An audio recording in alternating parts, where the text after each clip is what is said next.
unless you've been hiding under a rock, I'm sure you've already heard lots about the OnePlus 6T. Our Pocketnow Daily has been loaded with tons of teasers and rumors galore, and now it's finally time to tell you what was right and what was not. I'm Jaime Rivera with Pocketnow, and I've just spent 24 hours with the OnePlus 6T.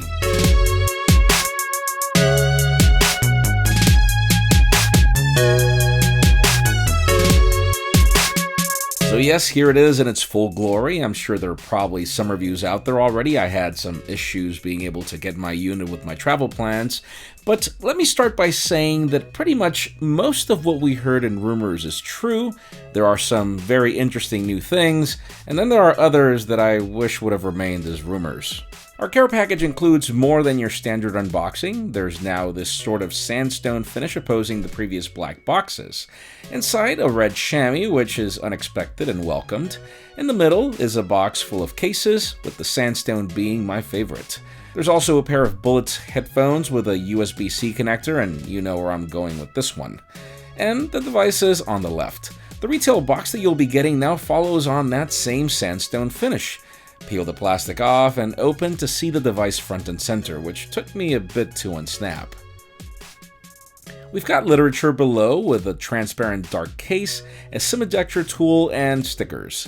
Below, the dash charger wall plug, and the red USB-C cable, along with your dongle, since the headphone jack is now officially killed. Now let me do the honors and remove some of this plastic.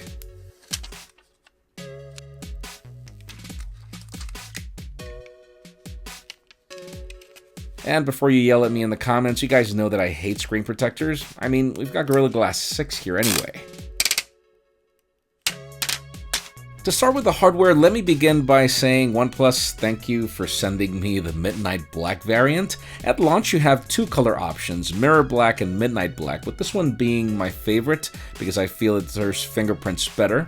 And I also find this to be one of the coolest innovations from OnePlus. They pretty much pioneered this finish, in addition to essentials like the mute slider on the side that is also here. An interesting change is that once you hold it versus the OnePlus 6, the first thing you'll notice is that it's slightly thicker at 8.2mm and heavier at 185 grams. That's because there's a larger 3700 mAh battery, which I expect to be great, as the OnePlus 6 was already pretty epic. Inside, we continue to have beast specifications like the new Qualcomm Snapdragon 845, 6 or 8 gigs of RAM, a boost at the starting storage now at 128 gigs or options for 256, dual SIM capabilities, crazy fast dash charging, and no, there is still no wireless charging, there is still no IP rating, but this phone is confirmed to be splash-proof. Setting it up for the first time, we're greeted by the OnePlus animation and then the option to opt into a few programs. We're then requested to connect to Wi-Fi, set up the carrier, which I'll do later, set up your Google account, and then if you'd like to restore from another phone. I decided to say no since OnePlus has a very cool device switch application to make that easier. There's a password PIN after that that's requested. You can then set up Face to Unlock, which is still here, and then there's the new on-display fingerprint scanner setup, which I will definitely be testing extensively over time. Once all those touches are done, we go into the OnePlus device switch, and it took me around 10 minutes for my data to be transferred from one phone to the other. Though I wish my launcher layout would have remained, as apparently that wasn't really ported. Now, one of the most significant changes to the OnePlus 6T is its display, which you might have noticed has changed slightly. The radius corners are now wider when compared to the 6, and which makes the bezels now more symmetrical to the phone's body. We have a larger 6.41-inch optic AMOLED panel at Full HD Plus resolution and 19.5 by 9 aspect ratio. The notch is now smaller and conforming to the radius curves, with the earpiece now being snug on the chassis. Sadly, it still doesn't assist as a dual firing speaker, so make sure you don't muffle the single firing unit at the bottom, as it will completely kill content consumption. I have an IP rating, but we do know that it is water resistant, and even if it doesn't have wireless charging, if you notice the spec sheet, the OnePlus 6T pretty much brings the same camera arrangement and specifications of the OnePlus 6, but OnePlus claims improvements in the algorithm for higher quality photos of people, text, food, and improvements to HDR. There's a new nightscape feature designed to be its long exposure night mode, which fared very well in our preliminary tests. Obviously, we need more time to assess if we notice any changes. And then when it comes to software, we've got Oxygen OS 9.0.3 on top of Android Pie. For those of you that think that your Google Pixels have stock Android, I would say that fact falls true more for OnePlus devices than any other. The OnePlus 6 was one of the first devices to get the final version of Android Pie very early, and the 6T is also one of the proud few to sport it today. OnePlus made some important enhancements to features like gesture navigation.